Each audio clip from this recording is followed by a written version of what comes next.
आपने जो सुना अभी अदालतों का मामला, आपके ख्याल में ये जजेस जो 5 लिख रहे हैं इस्लामाबाद हाई कोर्ट के, ये ज्यादती नहीं कर रहे कि अब एक जज सदर ने ट्रांसफर कर दिया है तो कर दिया भाई, इसमें मसला क्या है? क्या आपको लगता है ज्यादती हो रही है इस मुल्क के साथ अदालती निज़ाम में? पहली बात तो ये है कि जो बरतानिया में आर्मी चीफ के खिलाफ मुजाहरा है या प्रोटेस्ट है वो शर्मनाक है, काबिल मजम्मत है, उसकी मजम्मत करनी चाहिए।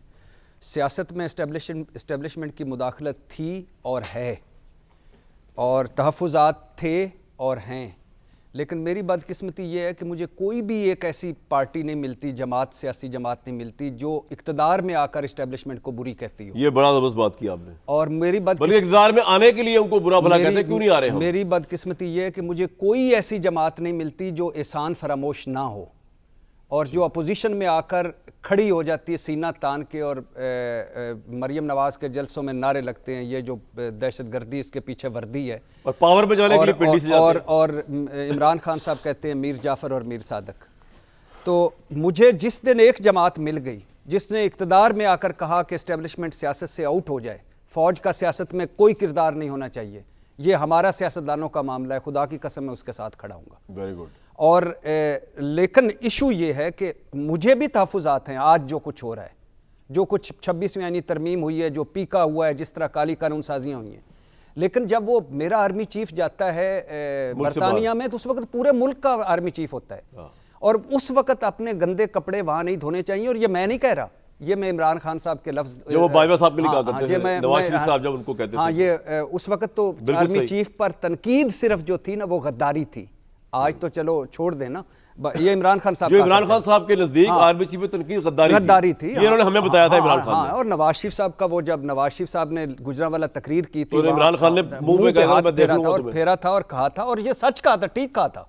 उस वक्त भी इमरान खान साहब के मैं साथ था, और आज भी मुझे मेरी दुख की तकलीफ ये कि अता तारड़ का आपने बयान चला दिया और कहा ये कितना एडवांटेज नून लीग ने लिया इस प्रोटेस्ट में, मैं तो यही कह रहा हूं। और अता तारड़ साहब हीरो बन रहे हैं, अता तारड़ साहब के कुर्बे क़यामत उस दिन आ जाएं जिस दिन मैं उनके साथ एग्री करूं कि वो तरीके इंतशार कह रहे हैं। वो किसी की हमदर्दी में नहीं कह रहे, ये फौज की हमदर्दी में नहीं कह रहे, वो अपनी पक्की करने के लिए। भाईजान आज ये इनका कोई 19-20 हो जाए, ये फिर वहां खड़े होंगे और कहेंगे कि ये जो फलां काम जो था ना 26 यानी हमने तो किए नहीं, एस्टेब्लिशमेंट ने करवाया था। पीका जो था हमारा तो इसमें कसूर ही कोई नहीं था, एस्टेब्लिशमेंट थी।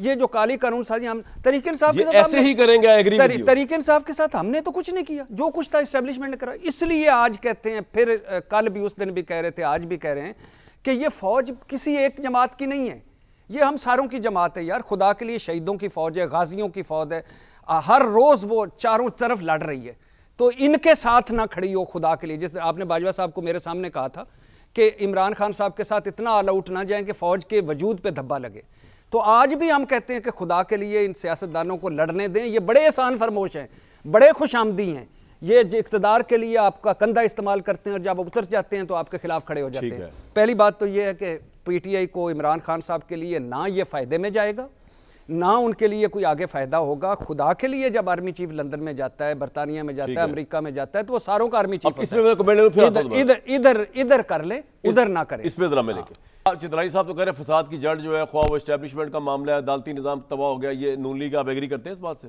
इन विचारों के बाद एक दफा हम कहते हैं हैसियत की कुछ नहीं है, फिर आप कहते हैं पहली बात तो ये कि ये जो जजों के मामले पे ना ब्रेक के बाद आपने मुझसे ज़रूर, क्योंकि मैं इस पे बात करना चाहता हूँ, लेकिन अभी मेरे भाई तारक फजल ने कहा, अब कुर्बे क़यामत की निशानी है कि तारक फजल साहब भी आर्मी के हक़ में बोल रहे हैं।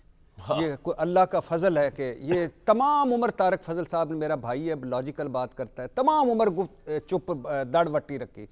और भाई आसम मुनीर साहब की भी वही फौज है शहीदों और गाजियों की जो जनरल बाजवा की फौज थी, जो जनरल बाजवा की फौज थी। इनको चुप कराए ना, जनरल बाजवा की जो फौज थी वो भी शहीदों और गाजियों की फौज थी।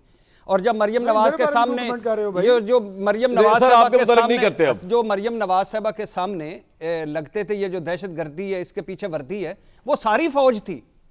और उस वक्त भी दहशत वर्दी क्या, वो कह रहे हैं आप खामोश रहे थे, उस वक्त नहीं बोले, उस फौज का नहीं बोले, वो भी यही फौज कह रहे हैं आप खामोश रहे तारिक भाई, वो भी यही तारिक भाई मोबाइल छोड़ेंगे तो बात होगी ना यार, आप तो मोबाइल ही नहीं छोड़े, वो भी यही फौज थी और ये भी यही फौज थी। मेरा कुछ कह रहा है आपने इसमें ब्रेक, क्या ये बातें हैं, इससे अच्छा है मोबाइल देख ले। और ये जो खतों वाली वो तो आपकी पता नहीं मोबाइल पे 8 से 9 कॉल आपके साथ होता है। और वो ये जो खतों वाली बात है ना, इसके रूए रवां कौन थे कि खत लिखते बाद में थे, पहले मीडिया पे आ जाते थे? वो काजी फायज ईसा थे। जो पॉइंट आ इनको गया आपका, पसंद ब्रेक थे। लूंगा। तारिक भाई, आप लोग को बात करनी है, वो कह रहे हैं आप पहले खामोश रहा करते थे जब फौज पे तनकीद हुआ करती थी मरियम साहिबा के दौर में, ये वो पंजाबी में उन्होंने मुहावरा बोला है कि तुसी की मैं कभी भी खामोश नहीं रहा, मैं हर बोलते दौर रहे में भाई, आपको अल्लाह का बताता फजल है। हूँ। देखें बात ये है वो मजम्मत करते हैं कि उसकी, बात ये मरियम है नवाज साहब कि जो। मखसूस जनरल बाजवा के हवाले से मियाँ नवाज शरीफ साहब का एक जलसा हर उसमें लगा हुआ है, गुजरांवाला का जलसा। मियाँ साहब ने कहा कि बाजवा साहब मुल्क में जो इस वक्त हालात हैं, नहीं वो जो नारे लगवाए थे आपकी पार्टी ने दहशतगर्दी के पीछे वर्दी, वो उसका बताया ना। हमने कभी उन्हें मीर सादिक का, कभी मीर जाफर का, आपने तो पूरी फौज को दहशतगर्द कहा। वर्दी को दहशतगर्दी कह दिया भाई। अजीब बातें कर रहे हैं आप। वर्दी को दहशतगर्दी कह दिया मेरे भाई। खैर ये बात ठीक है, जिस हद तक इमरान खान आगे गए उस कोई पार्टी किसने में कहा? मरियम नवाज साहबा के बिल्कुल गलत सामने बात है ये। वो फुटी गलत चलाएं जी, बात है। मरियम नवाज साहबा की फुटी चलाएं। नहीं वो तो फैक्ट है। खैर वो तो होता मुझे रहा मरियम था। नवाज का एक प्रोग्राम दिखा दें। यार चलाएं। नहीं, लोगों ने नारे लगाए थे ना, और लोगों समाइल ने थी, बिल्कुल जनाब, समाइल थी। हमारी सिंसियर गवर्नमेंट के जी चार्टर ऑफ किया जाए जिसके अंदर इमरान खान को शामिल किया जाए, तो गवर्नमेंट फारिग नहीं हो जाएगी, इमरान खान बाहर आएगा मैं वैसे अगर आ गया तो। मैं वैसे तो आज जो चीफ जस्टिस साहब की शहबाज शरीफ साहब से मुलाकात माशाल्लाह कल ऑपोजिशन लीडर से भी हो रही है। कल 7 रुकनी अपोजिशन लीडर से बात हो रही है, मुलाकात हो रही है। मैं उस पर बात करना चाहता हूँ, लेकिन एक फ़िक्रा कि चार्टर्ड ऑफ डेमोक्रेसी किया गया और उससे क्या सीखा इन्होंने। ये 3.5 सालों में जो कुछ हमारे साथ जो जमहूरियत को इन्होंने कंधे दिए हैं ना, ये सीखा इन्होंने। ठीक है। अच्छा जी, क़याम पाकिस्तान था, sir Abdul Rashid British India के सबसे सीनियर मुसलमान जज थे। ये वही जज हैं जिन्होंने कायद-ए-आज़म मोहम्मद अली जिन्ना से पहले बहसीयत गवर्नर जनरल हलफ लिया था। और फिर ये फेडरल कोर्ट ऑफ पाकिस्तान बनी, ये उसके चीफ जस्टिस बने। लियाकत अली खान वज़ीर आज़म थे, उन्होंने इनवाइट किया, उन्होंने इनको इनवाइट किया। इन्होंने सर अब्दुल रशीद साहब ने माजरत कर ली और घर आने से मना कर लिया। कि आपके केसेस मेरे पास हैं, वजह कि हुकूमत हुकूमत के केस मेरे पास हैं, कहीं ये तासुर ना जाए कि इनके फैसले मैंने उनके तो दबाव आप पे चीफ किए। जस्टिस को क्या मशवरा दे रहे हैं? अब मुझे तो उस दिन भी शर्मिंदगी हुई जिस दिन IMF का वफ़द चीफ जस्टिस को मिला, और मुझे आज भी शर्मिंदगी हो रही है और कल भी होगी जब अपोजिशन मिलेगी और जब आज शहबाज शरीफ मिलेंगे। उनका मिलना बनता नहीं आपके चीफ ख्याल में? जस्टिस याह्या अफरीदी साहब, ये अदलिया यानी आप हुकूमत उसमें सबसे बड़ी लेटिगेंट है, यानी सबसे ज़्यादा केसेस हुकूमत के पास हैं। आप अपोजिशन हुकूमत को किस खाते में मिल रहे हैं? आप पहले वकील रहे, फिर हाई कोर्ट के जज रहे, फिर हाई कोर्ट के चीफ जस्टिस रहे, फिर सुप्रीम कोर्ट के जज रहे, फिर सुप्रीम कोर्ट के चीफ जस्टिस रहे। अभी भी आपको तजावीज़ चाहिए। और दूसरी बात, आखिरी 2-4 जुमले, अदलिया आपको पता है 140 मुल्कों में 128वें नंबर पर है जी माशाल्लाह। ट्रांसपेरेंसी इंटरनेशनल की रिपोर्ट 2025 पढ़ ली है, जिसमें 180 मुल्कों में हम 133वें मुल्क पर थे। शहबाज शरीफ और इनकी हुकूमत की मेहरबानी से 2 दर्जे बुलंदी हुई। और इसको अगर आगे जाकर पढ़ें तो पुलिस करप्ट तरीन इदारा और अदलिया नंबर 2 पे इदारा। ये सिस्टम क्या है वैसे भाईजान जो ये कह रहे चलना चाहिए? भाईजान ये सिस्टम ये है, इस सिस्टम की खूबसूरती है इस्लामाबाद हाई कोर्ट के जजों के खत।